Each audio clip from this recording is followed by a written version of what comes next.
Welcome back to Dronacharya IAS YouTube channel. You're watching Daily Current Analysis covering 17th June 2022. Well, इस video lecture में हम आज के important current affairs cover करेंगे. In this video, we'll talk about Census 2021, followed by Prithvi second missile. Then we'll also talk about Financial Action Task Force. They will discuss about Lake Sava and Red Sanders Wood. So let's begin with it. तो सबसे पहले census 2021 से शुरुआत करते हैं. ये topic GS paper 2 point of view से important हो जाता है. सेंसस एक्सरसाइज जो कि ओरिजिनली 2021 में स्टार्ट होनी थी, अब इसे फर्दर पुश कर दिया गया है टू 2023 एंड 2024. तो जो सेंसस 2021 था इसे फर्दर एक्सटेंड करके अब ये 2023 एंड 2024 में कंडक्ट किया जाएगा. So the census of 2021 this will be India's 15th census and इसे 2 phases में कंडक्ट किया जाएगा. First phase is of house listing and the second one is of population enumeration.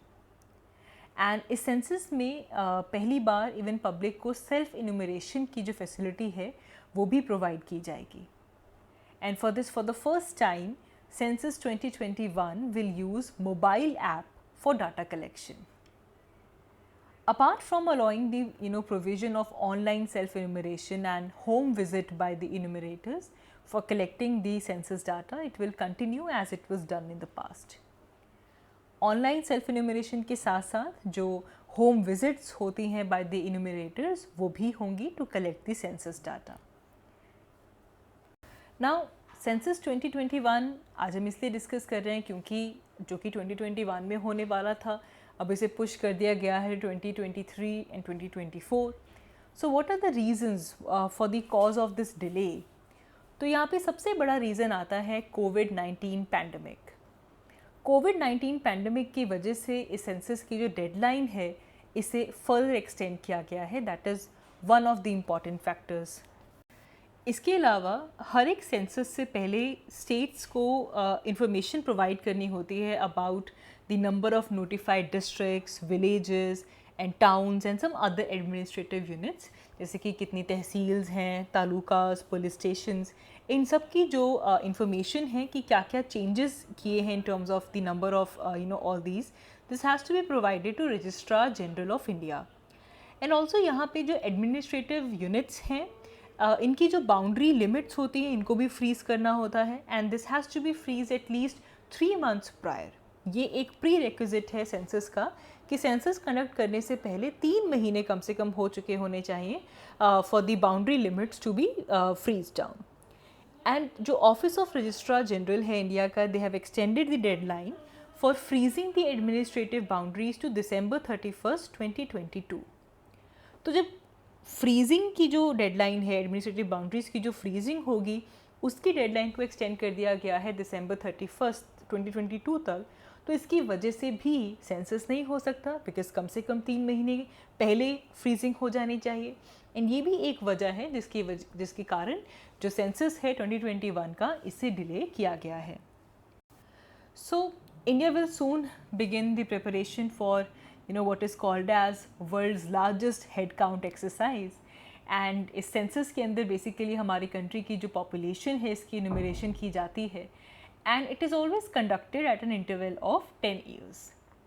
सबसे पहला जो सेंसस था that was done conducted under British viceroy Lord Mayo in 1872. ये आपको पता होना चाहिए. ब्रिटिश वाइसरॉय लॉर्ड मेयो के अंडर 1872 में पहला सेंसस कंडक्ट किया गया था. एंड जो फर्स्ट सिंक्रोनस सेंसस था इंडिया में that was held in 1881. Now why do we need census? What is the significance of census? Now census की वजह से हमें इंडिया की जो क्लियर पिक्चर है हमारे सामने वो आती है. हमारी demography, how we live, what we do, on what basis, जिसके बेसिस पे हमारी जो पॉलिसीज़ हैं वो फॉर्मुलेट की जाती हैं. तो सेंसस इंडिया की एक पिक्चर है. It helps the government to frame our programmes जिससे कि हमारी जो कम्युनिटी है डिफरेंट एरियाज़ में अपलिफ्ट हो सके। It is also the basis of reviewing the countries progress, पिछली डिकेड की कंपैरिजन में क्या प्रोग्रेस कंट्री ने किया है। ऑनगोइंग स्कीम्स जो गवर्नमेंट की चल रही हैं उनको आप इसके थ्रू रिव्यू कर सकते हैं। एंड जो डाटा आपको मिलता है इससे आप फ्यूचर के लिए भी प्लान कर सकते हैं। नाउ इसके बाद इम्पॉर्टेंट क्वेश्चन आता है कि सेंसस कंडक्ट कौन करता है, हु कंडक्ट दिस एक्सरसाइज। तो जो रिस्पॉन्सिबिलिटी है कि हर एक डिकेड के बाद, हर 10 साल के बाद सेंसस होना है, this responsibility is with the office of registrar general and census commissioner India, which is under ministry of home affairs, government of India. Important. Now census के अंदर जो डाटा कलेक्ट किया जाता है वो हमारे डेमोग्राफिक और जो सोशो इकोनॉमिक पैरामीटर्स हैं उससे रिलेटेड होता है, जैसे कि एजुकेशन, SC/ST पॉपुलेशन कितनी है, religion, language, marriage, fertility, disability, occupation, migration, ये सब सेंसस के अंदर कवर किया जाता है। 2011 में फर्स्ट टाइम बायोमेट्रिक इंफॉर्मेशन भी कलेक्ट की गई थी। आगे बढ़ते हैं। हमारा next article GS paper 3 defence point of view से इम्पॉर्टेंट है। It is about Prithvi second missile. So recently India has successfully test fired our indigenously developed nuclear capable Prithvi second missile. Night time में इसे टेस्ट किया गया है as a part of user training trial, and इसे उड़ीसा की coast से range of किया गया था, टेस्ट रेंज किया गया था। जो ट्रायल है that is of this Prithvi second, Prithvi as the name suggest, ये सरफेस टू सरफेस मिसाइल है। एंड ये जो टेस्ट है this was carried out from a mobile launcher. Missile को रैंडमली चूज़ किया गया फ्रॉम द प्रोडक्शन स्टॉक, जिसके बाद ये पूरा का पूरा जो लॉन्च है that was carried out by the strategic force command of army, and it was monitored by the scientists of DRDO as their part of training exercise. तो इसीलिए पृथ्वी सेकेंड न्यूज़ में आया है, तो हमारे लिए इम्पॉर्टेंट है to know about Prithvi second missile. So Prithvi second missile की अगर हम कैपेबिलिटी की बात करें, it is capable of carrying 500 to 1000 kgs of warhead.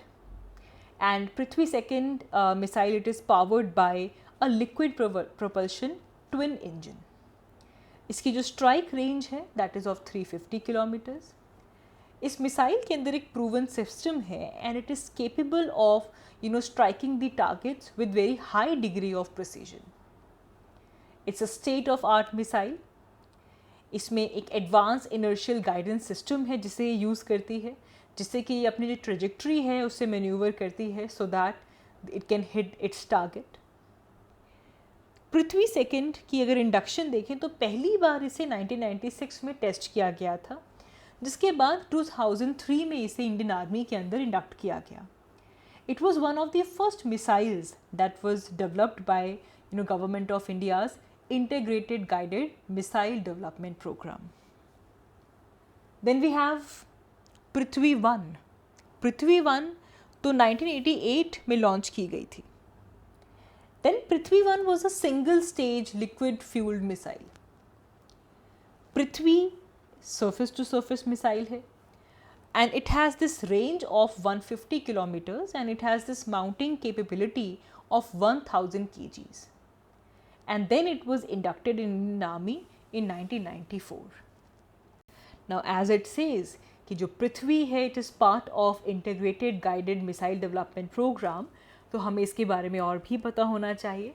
तो याद रखिएगा कि जो हमारा integrated guided missile development program है this was basically conceived by Dr. APJ Abdul Kalam. And 1983 में इसको start किया गया था and it was completed in March 2012. And इसका एम क्या था कि मिसाइल टेक्नोलॉजी की फील्ड में इंडिया सेल्फ सफिशिएंसी अटेन कर पाए। That was the aim of integrated guided missile development programme. इस प्रोग्राम के अंडर 5 मिसाइल्स डेवलप की गई हैं, पृथ्वी, अग्नि, त्रिशूल, नाग एंड आकाश। इसे आप पटना से भी याद रख सकते हैं। P for Prithvi, A for अग्नि, T for Trishul, N for Nag and A for Akash. पृथ्वी, अग्नि, त्रिशूल, नाग, आकाश। आगे बढ़ते हैं। हमारा next news article GS paper 2 point of view से इम्पॉर्टेंट है। It's about an important international institution which is in news, which is financial action task force, FATF। तो financial action task force का एक प्लेनरी सेशन होने वाला है, जिससे पहले पाकिस्तान ये होप कर रहा है that they will be removed from the FATF's grey list. Financial action task force ने पाकिस्तान को अपनी ग्रे लिस्ट के अंदर डाला था, and now Pakistan is hoping कि head of the plenary session of the financial action task force, now Pakistan will be removed from this grey list. इसके बारे में समझेंगे ग्रे लिस्ट क्या है। सबसे पहले जानते हैं what is financial action task force, कौन कौन सी लिस्ट है यहाँ पे, and what are the consequences of it. So financial action task force basically इसे हम कह सकते हैं कि एक इंटरनेशनल वॉच डॉग है which basically looks for the financial crimes, जैसे कि मनी लॉन्ड्रिंग, टेरर फाइनेंसिंग, ऐसे जो फाइनेंशियल क्राइम्स हैं इसे लेकर एक इंटरनेशनल वॉच डॉग बनाया गया है which is financial action task force as the name suggest. It was established at G7 summit in 1989 in Paris. And इस टास्क फोर्स का एम था कि जो हमारा ग्लोबल फाइनेंशियल सिस्टम है इसमें जो लूप होल्स हैं उनको एड्रेस करना, क्योंकि जो मेंबर कंट्रीज़ थे वो बार बार ये कंसर्न्स रेज कर रहे थे कि जो मनी लॉन्ड्रिंग की एक्टिविटीज़ हैं वो लगातार बढ़ती जा रही हैं। To address those loopholes, this financial action task force was established. Financial action task force में करंटली 39 मेंबर्स हैं, and India is a member country of financial action task force, याद रखिएगा ये। फाइनेंशियल एक्शन टास्क फोर्स की जो decision making body है जिसे plenary कहते हैं, it meets thrice a year, and ये जो मीटिंग है this was attended by 206 countries of global network, जिसमें मेंबर कंट्रीज़ आ जाते हैं, ऑब्जर्वर ऑर्गेनाइजेशंस आ जाते हैं, जैसे कि वर्ल्ड बैंक इसमें आ जाता है, there are some offices of United Nations, some regional development bodies as well, banks also.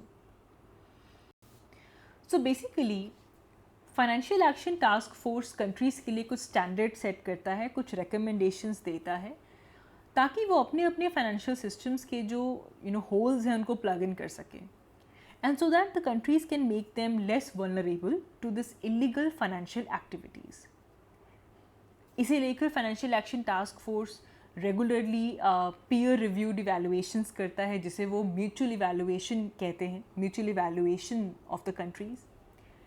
इससे जो स्टैंडर्ड्स उनको प्रिस्क्राइब किए हैं उनकी उन स्टैंडर्ड्स के ऊपर परफॉर्मेंस कैसी है उसे यहाँ पे इवैल्यूएट किया जाता है, and then these reviews are basically carried out by the Financial Action Task Force, and then there is Financial Action Task Force style regional bodies also, जो कि ये evaluations करने के बाद एक mutual evaluation report release करते हैं।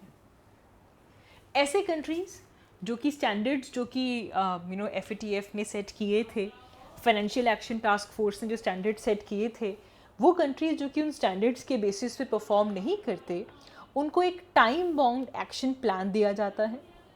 जो recommendations हैं कंट्रीज़ के लिए, that can range from assessing the risk of crime to set up a legislative or investigative areas, judicial mechanism को set up करना, ताकि उस कंट्री के अंदर मनी लॉन्ड्रिंग और टेरर फंडिंग के जो केसेस हैं उन्हें रोका जा सके। तो अब यहाँ पे फाइनेंशियल एक्शन टास्क फोर्स की दो लिस्ट इंपॉर्टेंट हो जाती है, grey list and black list. ये क्या है? तो फाइनेंशियल एक्शन टास्क फोर्स की जो प्लेनरी मीटिंग होती है, at the end of this it comes out with 2 list of countries, 2 तरह की कंट्रीज़ की लिस्ट आती है। जो ग्रे कंट्रीज़ हैं ये वो कंट्रीज़ को यहाँ पे डेजिग्नेट किया जाता है जिनकी जुरिस्डिक्शन अभी अंडर इंक्रीज्ड मॉनिटरिंग है। Now they will be working with FATF to counter the criminal financial activities. ऐसे कंट्रीज़ के लिए जो वॉच डॉग है, it does not tell other members to carry out the due diligence measures, rather they does not tell them to consider the risk such countries poses. Currently there are 23 countries including Pakistan that are on the grey list.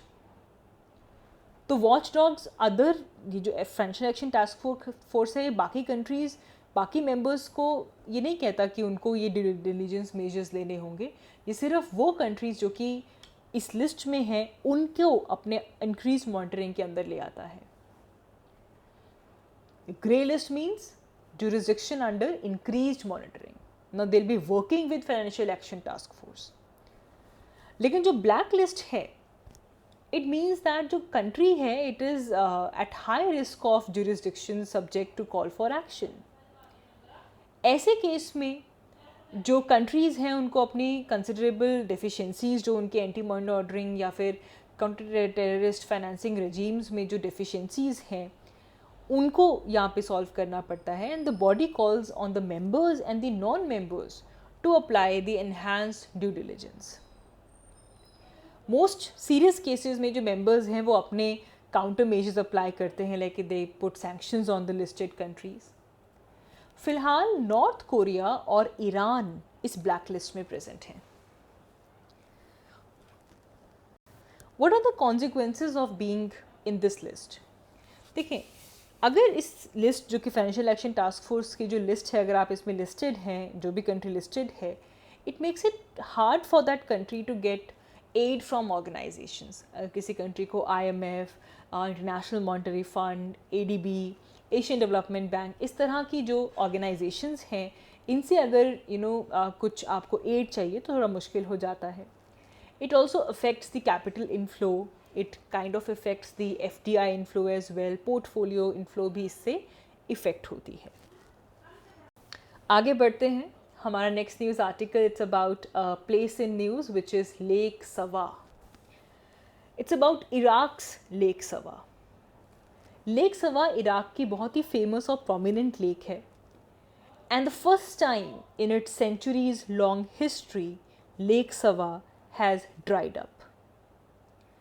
And locals ये believe करते हैं कि जो lake सवा dry out हुई है this is because of mismanagement by the local investors.